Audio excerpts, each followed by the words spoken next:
Oke, selamat datang di sesi eksplanasi kali ini. Hari ini kita bakal melakukan sebuah perjalanan epik melintasi waktu. Bayangin aja, kita bakal melihat langsung evolusi konsol game yang pastinya mendefinisikan masa kecil banyak dari kita. Dari pengalaman yang grafisnya cuma kotak-kotak pixel retro, melompat sampai ke keajaiban visual fotorealistis di era modern sekarang. Sumber materi kita hari ini benar-benar mendokumentasikan eksplorasi nostalgia yang luar biasa, membandingkan langsung gimana sih rasanya pengalaman bermain konsol lintas generasi. Jadi siap-siap ya, karena penelusuran ini bakal seru banget. Nah, sebelum kita melangkah lebih jauh, aku mau kalian inget-inget lagi deh memori sensorik yang super membekas ini. Masih inget nggak sih sama sensasi merinding pas tangan kita nyentuh layar kaca TV tabung yang kadang nyetrum dikit itu? Atau, rasa deg-degan dan cemas yang luar biasa pas nungguin logo awal PlayStation muncul di layar. Kalau logonya muncul, wah kita langsung bisa bernapas lega.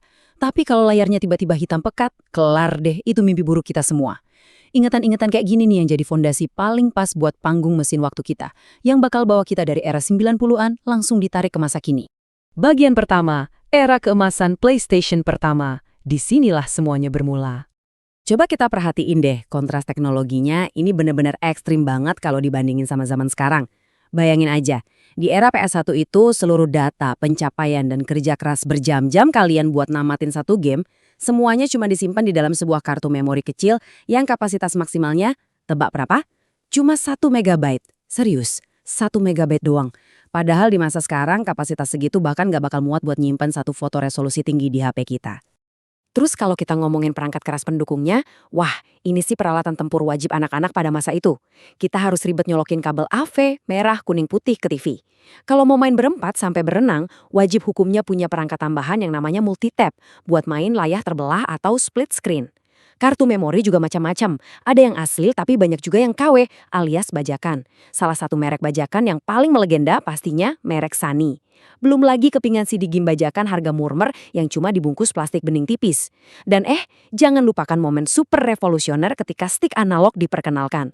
Rasanya mind-blowing banget bisa ngerasain efek getaran tiap kali kendaraan kita nabrak di dalam game. Ngomong-ngomong soal nabrak, siapa sih yang nggak tahu game balapan legendaris Crash Team Racing atau CTR?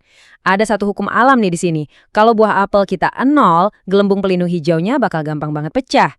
Jadi ngumpulin buah apel di CTR itu bukan sekedar buat gaya-gayaan, itu benar-benar memperkuat senjata kita, bikin pelindung kita jadi lebih kebal.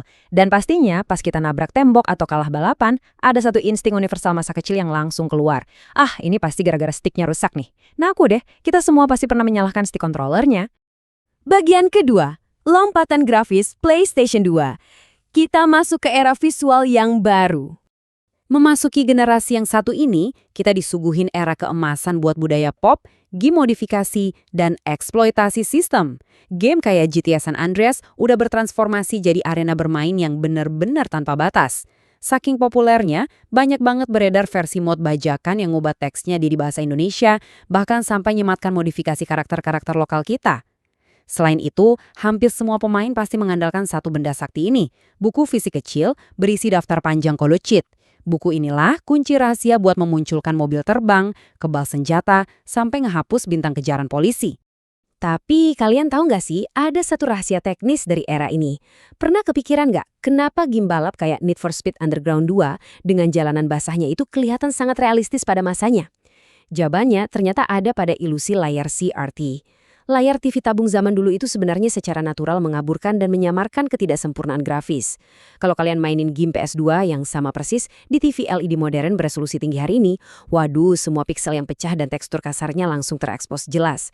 Jadi TV tabung itu ibaratnya semacam filter percantik alami buat game-game retro kita. Bagian ketiga, revolusi nirkabel PlayStation 3. Saatnya memotong kabel. Nah, disinilah terjadi pergeseran paradigma yang benar-benar krusial.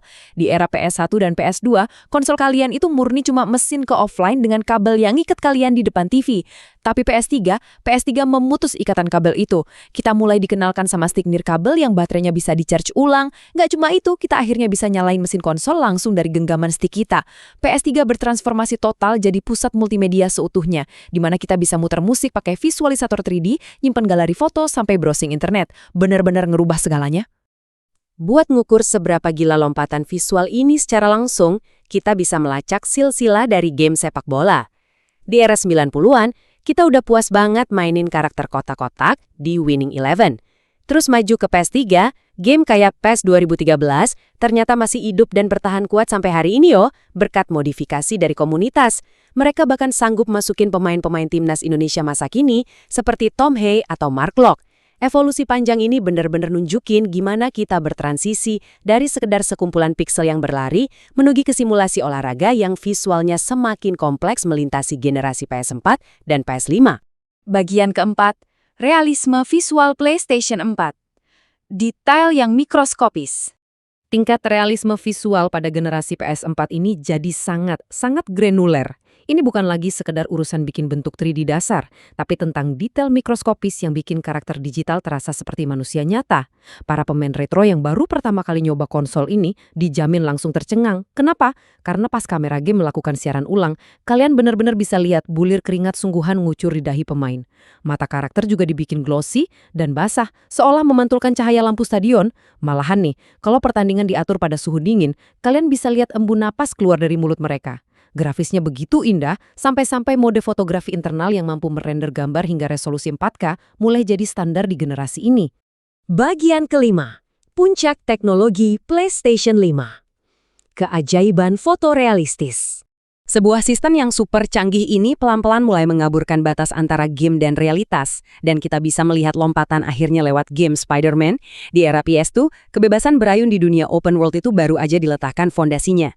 Terus di PS4, tekstur kotanya melonjak jadi resolusi tinggi dengan mode foto yang epic banget, tapi coba perhatiin apa yang terjadi di PS5. Lihat jendela gedung pencakar langitnya.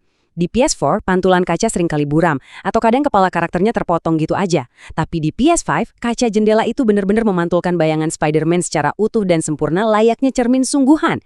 Kalian bahkan bisa ngerasain kerusakan dinamis pada setelan tempurnya secara langsung pas lagi berantem. Ini adalah tingkatan detail yang benar-benar di luar nalar. Nggak cuma menang di grafis aja, PS5 ini juga bawa mesin fisika atau physics engine yang bakal bikin kalian geleng-geleng kepala. Mari kita balik lagi ke lapangan hijau di game FC26. Rambut karakter zaman sekarang tuh udah nggak kaku kayak helm plastik. Setiap helainya diprogram buat bergerak secara independen tertiup angin. Kain pada seragam pemain juga bakal bergelombang dan melipat secara natural ngikutin postur lari mereka. Dan tahu nggak apa yang paling gila? Bola sepak digital itu sekarang akan benar-benar berubah bentuk fisiknya dan memipih sepersekian detik akibat tekanan pas berbenturan sama sepatu pemain yang menendangnya. Asli, ini sangat memukau. Nah, aku pengen banget menyoroti kutipan dari salah satu individu di sumber materi kita. Dia ini orang yang nggak pernah nyentuh game sama sekali semenjak era PS2. Awalnya, dia ngerasa game itu ya sekedar alat penghabis waktu aja, nggak ada maknanya. Tapi, begitu dia ngelihat langsung dengan mata kepalanya sendiri, lompatan evolusioner dari memori kecil 1 MB menuju mesin monster 4K yang fotorealistis ini, pandangannya langsung berubah drastis menjadi rasa kekaguman yang murni. Ini jadi bukti kuat kalau medium ini tuh telah berkembang jauh banget menjadi sebuah keajaiban teknologi dan seni visual tingkat tinggi. Dan akhirnya itu membawa kita ke penghujung pembahasan hari ini. Perjalanan panjang dari bunyi statis TV tabung menuju keindahan rendering 4K real time ini sebenarnya bukan cuma soal sejarah perangkat keras loh. Ini adalah sebuah dokumentasi dari masa kecil dan imajinasi kita yang terus berkembang tanpa batas. Jadi, sembari kita berdiri di masa depan yang dulu cuma bisa kita impi-impikan ini, aku mau ninggalin satu pertanyaan nih buat kalian renungkan. Dari masa lalu 8-bit sampai masa depan 4K ini, apa sih kenangan bermain game kalian yang paling berharga sepanjang masa? Terima kasih ya udah gabung di sesi eksplanasi hari ini, dan sampai jumpa di materi seru berikutnya.